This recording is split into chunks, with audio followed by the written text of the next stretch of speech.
In my humble opinion, Ping have a huge problem with their new iron release, the Ping i230. You see, basically, the i200 was a fantastic iron and the i210 was, well, almost the perfect iron. So how do you improve on the perfect iron? Enter the Ping i230.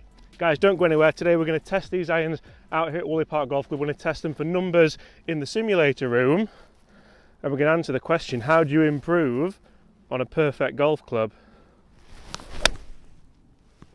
I mean, that was really towy. And it's gone rather well. Not bad for the first swing of the day. You see, this is the iron that the Tour Pros use. This is the iron that Tyrrell Hatton uses. This is the iron that Lee Westwood has put in the bag. This is the iron that's almost the forgiving player's iron, which takes so much work to do you will not believe, and they are jam-packed full of technology, which I will talk you through in this video. Could this be the perfect iron for you? Could this be the perfect iron for me? I mean, the way these things look, I'm not gonna lie, they're off to a fighting start.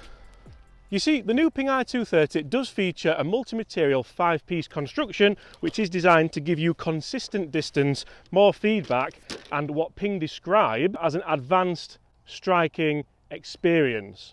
I think that means feel. And you see, that's a huge thing in this market because golfers aren't going to buy clubs that don't feel good. They're not going to buy clubs that don't feel soft.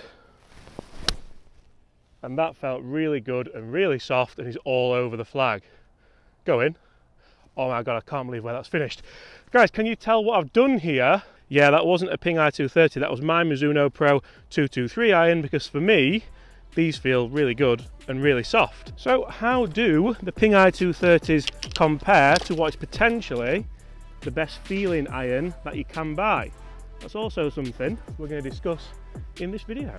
Now, I think it's important to say that these irons look really good, and for a Ping iron, I've never been a huge fan of Ping irons, I've never really gamed them.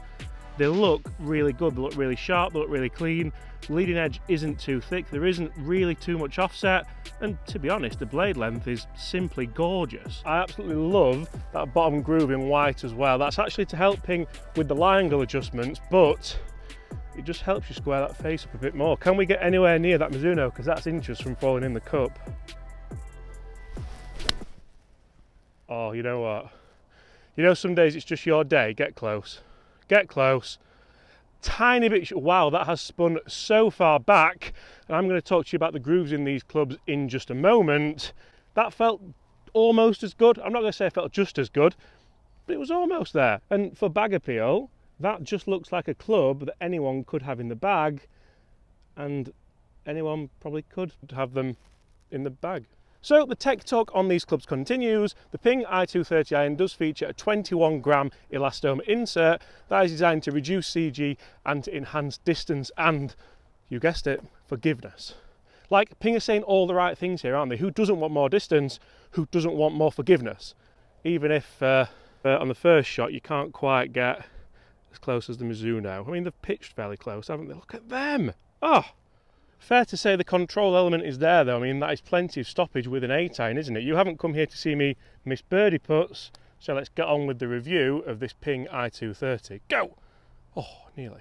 Fair to say, me and this 4-iron didn't get on that well on the first tee. It wasn't the best of strikes, and guys, Ping have actually altered the 3, 4 and 5-iron in the i230 iron. They've made them ever so slightly more compact, they've made the blade length a little bit shorter, and with the mid-irons they've kept them exactly the same as the i210. I imagine that is feedback off tour or from elite amateurs, because I can't imagine too many golfers saying, you know, that 3 and 4 iron, make them a little bit shorter, make them a little bit smaller. And that's maybe why Ping do have so many irons in the lineup for the last few years. Right, so the 4-iron for me has to be fairly forgiving, it has to be versatile. So I'm going to try and play a low shot first, then a high one. Is all that technology going to stop me playing this kind of low stinger? That looks so good down the ball, I must say. Low draw.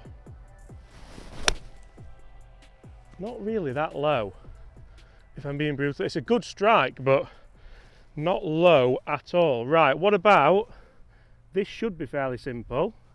A nice high draw. more tech in this helping it with a high shot. One. So as you can see, total forgiveness, we do have this big ugly screw in the toe here. That is actually a tungsten weight, and there's also one in what they call the tip here, or the heel. And again, that is to help the club stay more stable on off-centre hits, which has helped me on a couple of shots so far. But not this one. This is a ping high draw. Yeah. Again, even that felt a touch toey, but I'm getting away with it. That's gone a long way as well for a wintry 4-iron. Could we? Could we? You see, I do find it very interesting when Ping release new clubs because, to be honest, especially irons, they generally nail it. And if you're a Ping fan, generally you will look at the new Ping irons because they actually wait a couple of years to release them, which helps massively as well. But also, you know what you're getting. You know you're not going to get a buttery soft iron. You know it's going to have that Ping-like feel. And it almost delivers a click on impact as opposed to a... It makes sense to me. Guys, comment below if it makes sense to you. So you've probably heard me talking about versatility quite a lot in this video, and that chat's going to continue because we have around 145 yards in here and I have an 8 iron. Can I play a nice little knockdown shot here? Is it possible with these clubs and all the technology in them? It's a horrible little flag on that left side as well. Again, every time I put this iron down now, it's sort of growing on me with the looks. Vibes of the S57 for all you OGs out there. Oh, that is so good. Carry that bunker. Carry that bunker. Oh, it's in the bunker. It did feel really, really good, and it was the nice low trajectory I was after. Just didn't quite have the carry of that bunker. That's a shame. Now, one thing which Ping have done to these irons, which I absolutely love, is they have kind of rounded off that leading edge a little bit, so it just leads for a little bit nicer turf interaction. You'd see that divot on the last shot that I played. Oh, that is so good. I think that's a really nice addition. It just adds to them looking really, really nice in the bag as well. So if you want to know numbers for these clubs, guys, I have been in the simulator room here at Woolley Park Golf Club. Let's take a look just how far they go. Let's have a look at the spin rates, because that's going to be vitally important to see if I would put them in the bag, and maybe if you'd put them in the bag as well. Then let's take on this world famous par 3 and see what we can score using the Ping i230 brand new irons. So for me, the biggest thing that I found when hitting so many Ping i230 shots wasn't the numbers, it was how good these clubs actually felt when hitting numerous shots, and they did feel really, really good. I didn't expect them to feel this good, which is why I'm telling you now in this little kind of snippet of the video. Now, when it comes to numbers, you can see I'm sort of hitting that centre line a lot more than I would anticipate when testing irons. Obviously, these irons are fitted to me, they are in my... And for me, looking at the numbers, that does show. So obviously 157 carry for the 8 iron, 186 carry for the 6 iron, 209 for the 4 iron. They are massive numbers. Spin rates are a bit low, ball speeds are good, everything else looks pretty good. For me, would I put these in the bag? Don't go anywhere.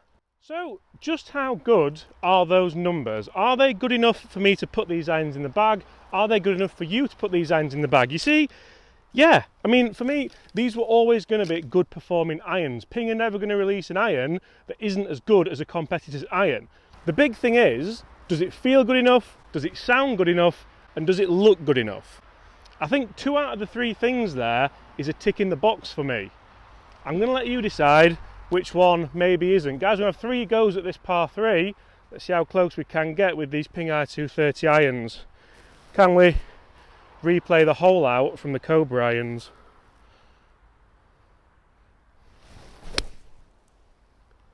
That felt so good, and it's all over it. They are... That's got to be close. I'm sorry, it's just got to be. They are certainly for me a club that if you are in the market for a new set of players irons, I will be looking at them. I think even if you are a mid-handicap golfer and you want something that you can maybe progress into because you're having some lessons, again, these will be something I may well look into. Would you wait for the new Ping G430s to come out, the more forgiving ones? That entirely depends on you as a ball striker and you as a golfer. But these are going to look so much better, aren't they? Let's face it. Fade, fade. Staying straight, it's trying though. If these are the number, we're going to have a couple of good birdie putts here. And I'm going to leave you on the question that I asked right at the start of this video. Are they better than the i210s? For me, they certainly look better. For me, they look better in the bag, they look better down at the ball. do they perform better? Guys, hit that subscribe button if you want to see a full comparison of the i230s and the i210s. But for now, like that, be good. That's left of it. I think they could be all within 10 feet, which would be absolutely ridiculous and speak volumes for the consistency levels of these clubs. Let's get down there, we'll give it a clean out of respect, and see where they are. How's your consistency for 3 shots? Not bad.